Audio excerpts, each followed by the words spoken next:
सुप्रभात। मैं हूं जगेंद्र राणा।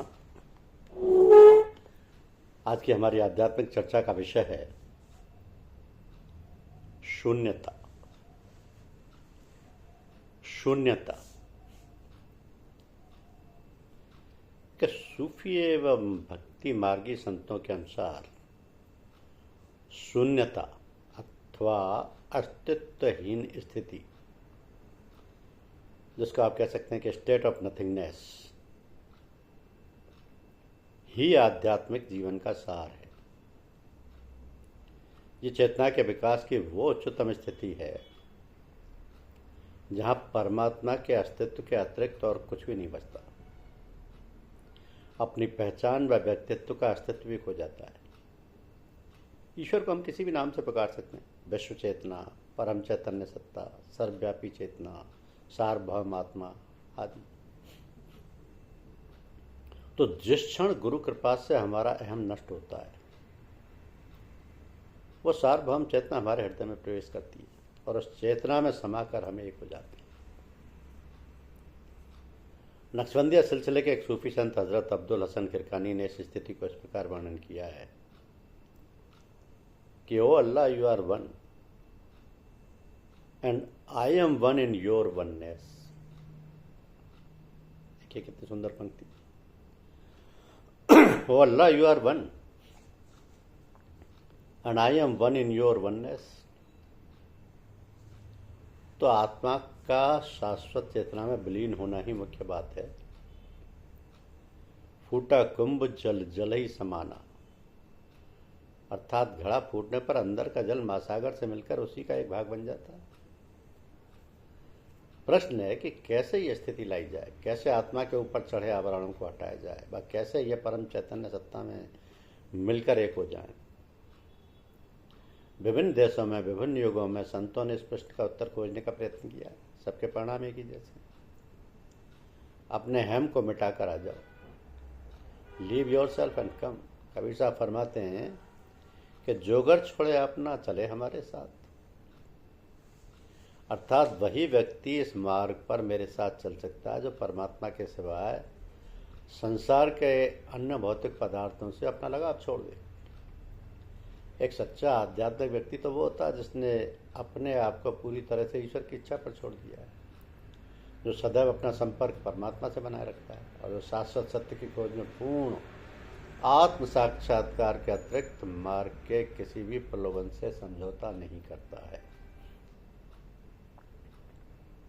तो हृदय की पवित्रता के द्वारा परिवर्तन की पूरी प्रक्रिया बड़े दुखों एवं दर्द से भरी हुई है।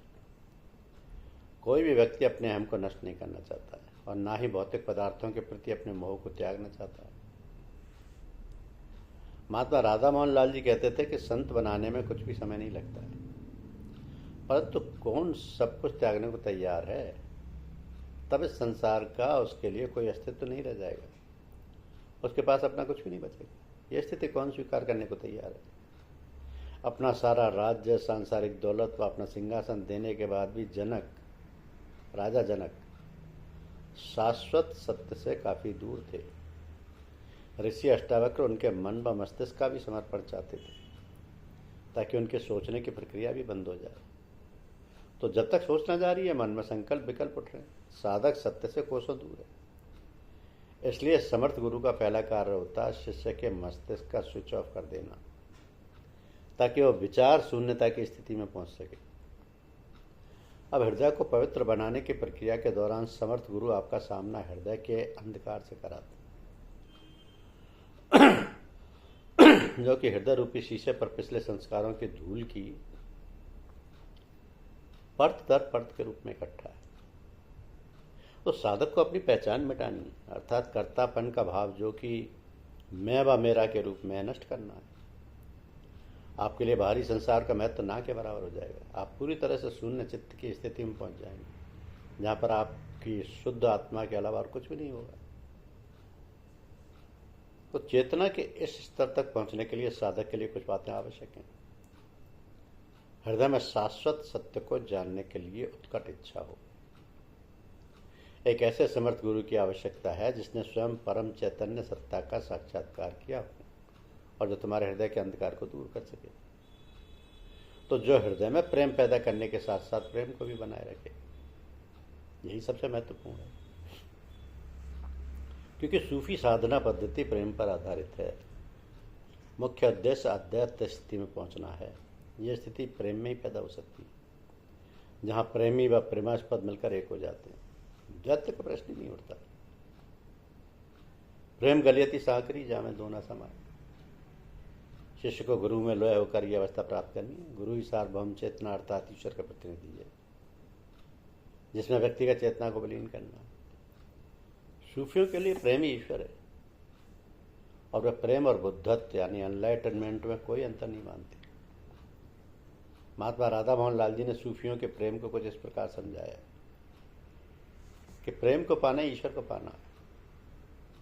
यदि कोई आग के सामने बैठता है तो उसे गर्मी महसूस होती है। आत्म साक्षात्कार करने वाले व्यक्ति इसी आग के समान है। साधकों के हृदय में ऐसे गुरु प्रेम की अग्नि जला देते हैं कि मनुष्य के हृदय के अंतरतम भाग में ईश्वर का निवास है। यह सब कुछ महासागर और लहरों के समान है। लहरें गायब हो जाती हैं और फिर प्रकट हो जाती हैं। तो जब हमें आत्म साक्षात्कार होता है, प्रेम खो जाता है। हम प्रेम का कोई रूप या शक्ल नहीं दे सकते। जितने गहराई से हम जाते हैं, ये खो जाता है। फिर प्रेम का प्रकाश शरीर के प्रत्येक अंग से प्रकट हो जाता है। तुम अब तक गहरी नींद में सो रहे हो। सदगुरु का कार्य तुम्हें जगाना है। किसी ने गौतम बुद्ध से पूछा कि क्या वे ईश्वर हैं, या ईश्वर के प्रतिनिधि हैं, या फिर वे साधारण शक्तियों वाले सिद्ध पुरुष हैं? बुद्ध का उत्तर था, मैं इनमें से कोई नहीं हूँ। मैं सिर्फ एक जागा हुआ इंसान हूँ। मैं गहरी नींद से जाग चुका हूँ। जिस क्षण तुम जागोगे, तुम्हारे सामने पहला प्रश्न होगा कि मैं कौन हूँ और मेरे जीवन का उद्देश्य क्या है। इस समय तुम भौतिक सुखों में डूबे हुए हो, क्योंकि तुमने अभी तक इससे भी उच्च कोटि के आनंद का स्वाद नहीं चखा है। वो आनंद है परमात्मा के प्रेम का।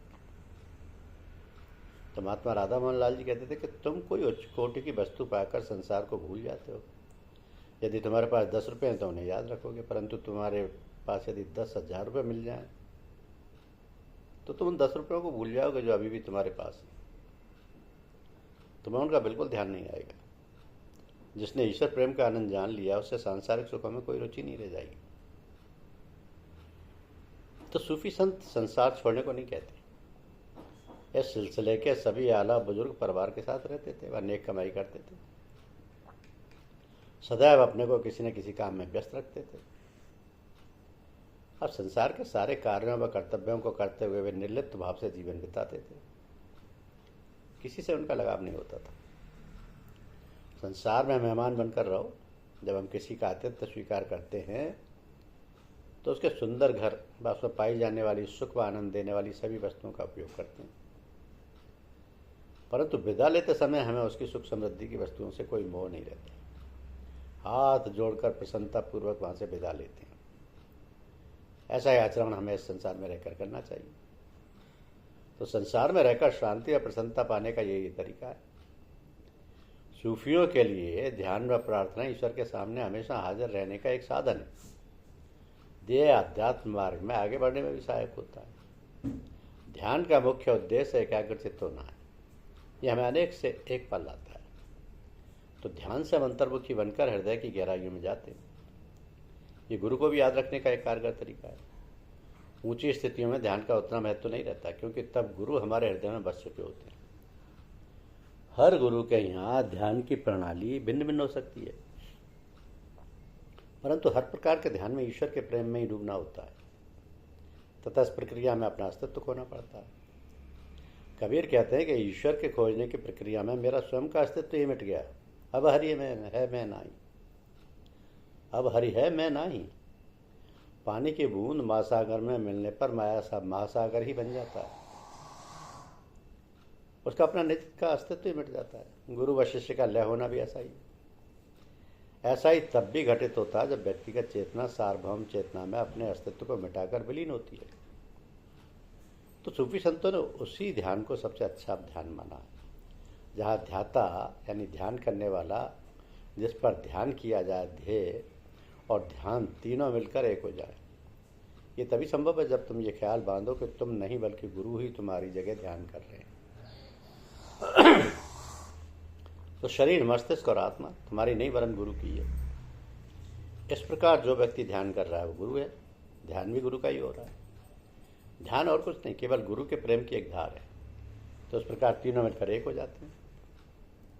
अब ध्यान करने वाले नए साधकों के लिए कुछ निर्देश दिए जाते हैं कि ध्यान का एक निश्चित समय होना चाहिए। हो सके तो प्रातःकाल व शाम को सोने से पहले ध्यान अवश्य करना चाहिए।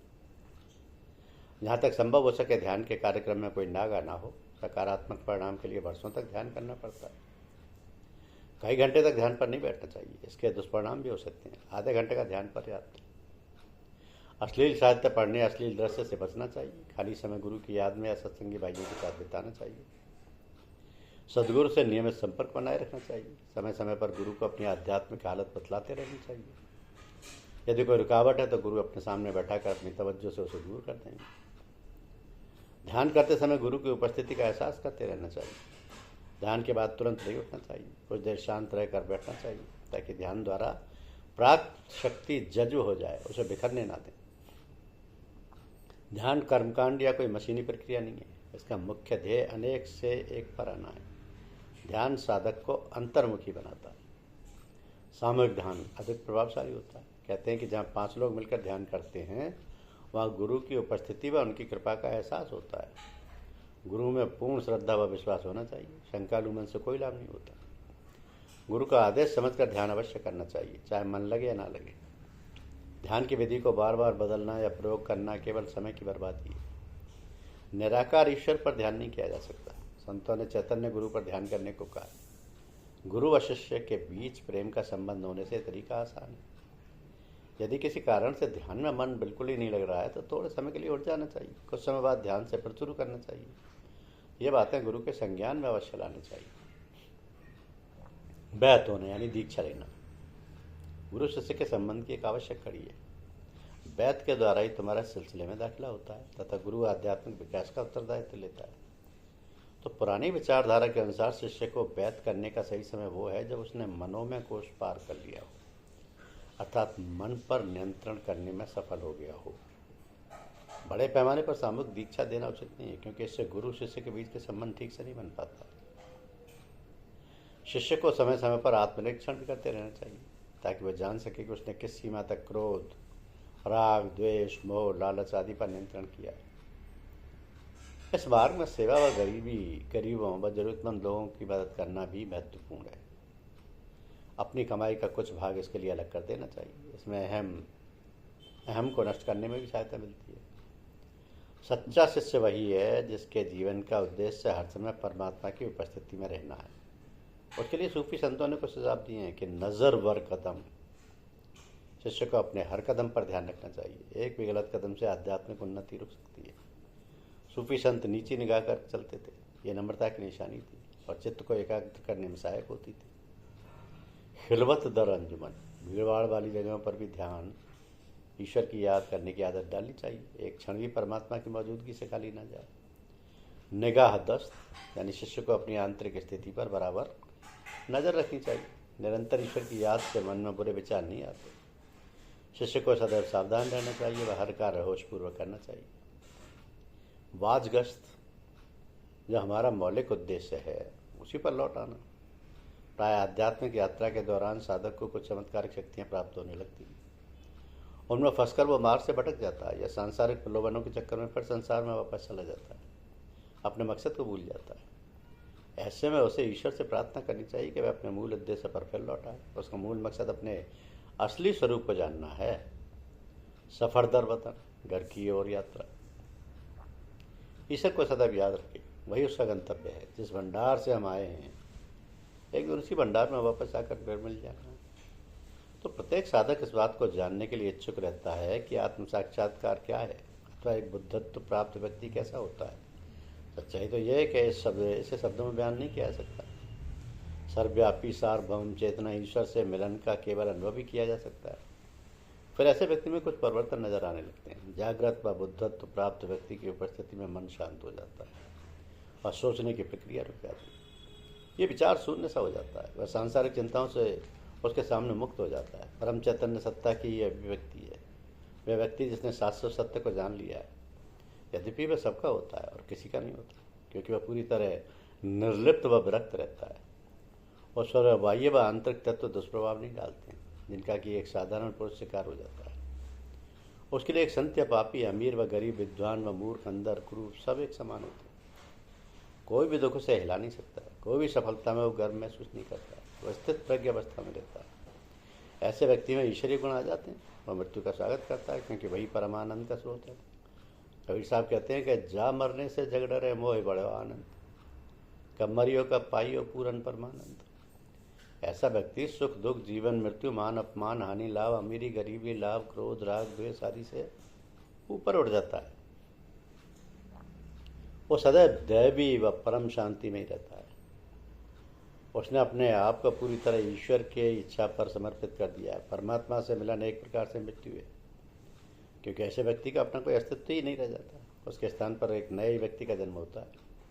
यद्यपि वह इस संसार में ही रहता है, परंतु वह निर्लिप्त होकर जीवन बिताता है। संसार के सभी जड़ व चेतन पदार्थों में वह उस परम चैतन्य सत्ता की उपस्थिति का एहसास करता है, तो उसका प्रेम सर्वव्यापी होता है। सत्य यह है कि जब मनुष्य परमात्मा में अपने को विलीन कर देता है,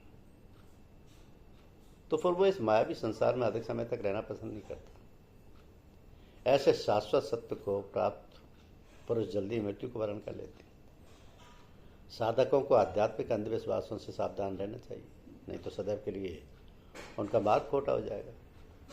अब बहुत से साधकों का मन गुरु की बातों की गलत व्याख्या कराकर उन्हें मार्ग से भटका देता है। दरअसल ये सब माया का ही खेल है।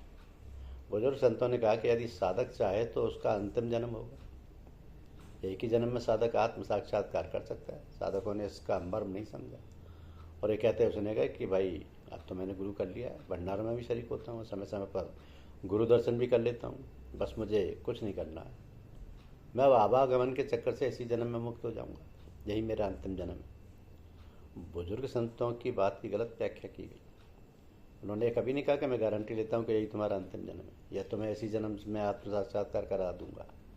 मैं पहले भी इस बात को लिख चुका हूँ कि यदि शिष्य राजा जनक जैसा हो, जिन्होंने कि अपना राजपाट, खजाना, अपना मन व हृदय सब कुछ ऋषि अष्टावक्र को समर्पित कर दिया था, अपना अस्तित्व ही मिटा दिया था, तब यही अंतिम जन्म हो सकता है। मासी जन्म में साक्षात्कार भी संभव है। परंतु क्या कोई साधारण जनक की सीमा तक जा सकता है? कदापि नहीं। करोड़ों लोगों में कोई एक दो ही शिष्य श्रेणी में आएंगे। तो तुलसीदास जी कहते हैं कि जन्म जन्म मुनि जतन कराई, अंत राम के यावत नाई। इस सिलसिले के संतों ने यह ठीक ही कहा कि गुरु करता है और शिष्य दृष्टा है। कुछ गुरुजनों ने कहा कि भाई मिलते जुलते रहो, यदि तुम ध्यान नहीं कर सकते हो तो कोई हर्ज नहीं, तुम्हारे लिए साधना मैं कर लूँगा। तो साधकों ने इसका भी गलत अर्थ लगाया कि अब हमें तो कुछ करना ही नहीं, सब कुछ हमारे लिए गुरु ही करेंगे। इन अंधविश्वासों को मानने वाले वर्षों पुराने साधक आज भी कोरे के कोरे ही हैं। आज भी उनके व्यक्तित्व में कोई परिवर्तन नहीं आया। राग द्वेष क्रोध लोभ आदि दुर्गुणों से अभी भी वे गिरे। आज के साधक में न सत्य को जानने की तीव्र इच्छा है, न गुरु में श्रद्धा है, न गुरुमुख है, न गुरु की आज्ञा अनुसार साधन करते हैं और चाहते हैं कि गुरु अपनी रूहानी दौलत उन्हें एक दिन में ही दे दे। ईश्वर पास से पास और दूर से दूर है। पास से पास उनके लिए जिन्होंने सेवा, प्रेम, त्याग व समर्पण का मार्ग चुना है। गुरु उन्हीं पर अपनी रूहानी दौलत दिल खोल कर उठाते हैं जिन्होंने कि अपनी पात्रता सिद्ध कर दी। शिष्य कैसा हो, ये जानने के लिए हमें चचा जी महाराज के जीवन की प्रत्येक घटना को बड़े गौर से समझना चाहिए। कि इस संदर्भ में एक कहानी है जो मनुष्य के वास्तविक स्वभाव को दर्शाती है। एक भिखारी एक पेड़ के नीचे रहता था। एक दिन उसकी मृत्यु हो गई। 1 साल बाद वह जमीन वहाँ पर जो रहता था खेती के लिए खोदी जाने लगी। मजदूरों ने वहाँ पर हीरे जवाहरातों का एक विशाल खजाना पाया। आदि शंकराचार्य कहते हैं कि हम जब भी भिखारी की ही तरह हम भी एक खजाने पर बैठे हैं, परंतु अज्ञान बस हमें उसका पता ही नहीं। ये खजाना है प्रेम, प्रसन्नता व आंतरिक शांति का। हमारा अपवित्र मन हमें केवल शरीर की ज़रूरतों तक ही सीमित रखता है। हमने हमेशा आत्मा की ज़रूरतों की उपेक्षा की है। याद रखो कि तुम भिखारी नहीं हो और ना ही तुम्हें उसकी तरह जीवन बिताना है।